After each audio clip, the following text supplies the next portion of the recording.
Hello, I thought I'd share some scripts with you that I've made for item selection in Reaper that give you 4 different selection modes based on the track folder the items are in, or the track group that the items fall within, or you can select an individual selection script from the toolbar or via a modifier key.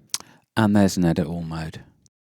So on the toolbar, once you have this set up, if you click on the folder mode, then when you click on one item, any parallel items will be selected. And you can split them like so, or like so with the split scripts. You can also make range selections. So if you select one and then use the range selection script, ideally mapped to shift, then a whole range is selected. Like that. Or, let's zoom in. You can toggle the selection of one of these.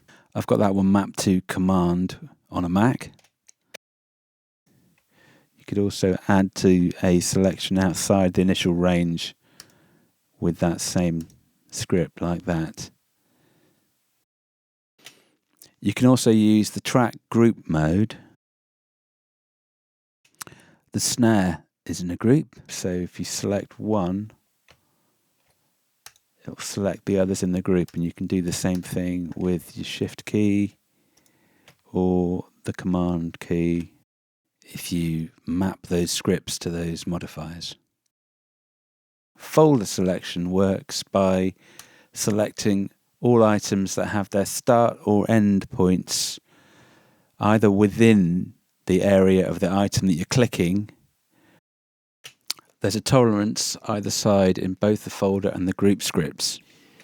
If an individual item is up to 150 milliseconds larger, it still gets selected like that.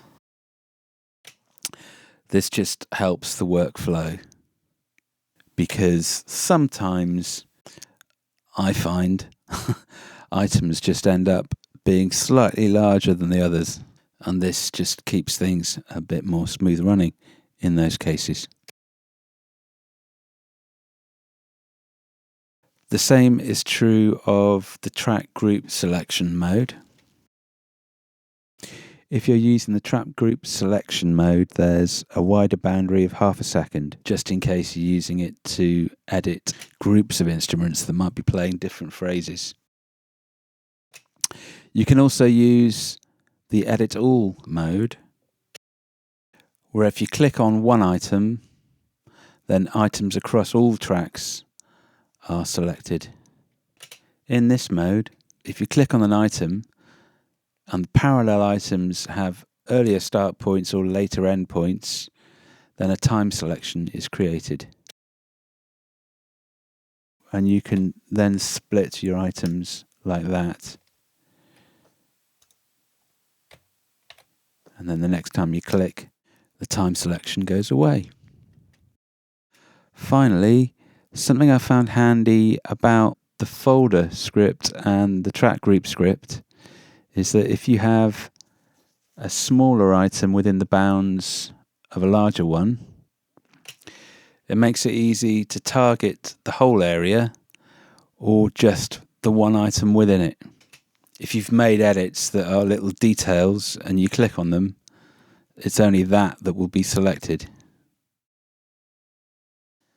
Similarly, if you work with folders within folders, if you select the first level of items in the folder, everything will be selected within that folder. But if you select items within the folder within a folder, just those items get selected. If you're the type that sends your whole mix to a folder, let me know and I'll modify the script. Okay, to recap on the way the scripts fit together when you're setting them up, the main ones are the track-based item selection scripts.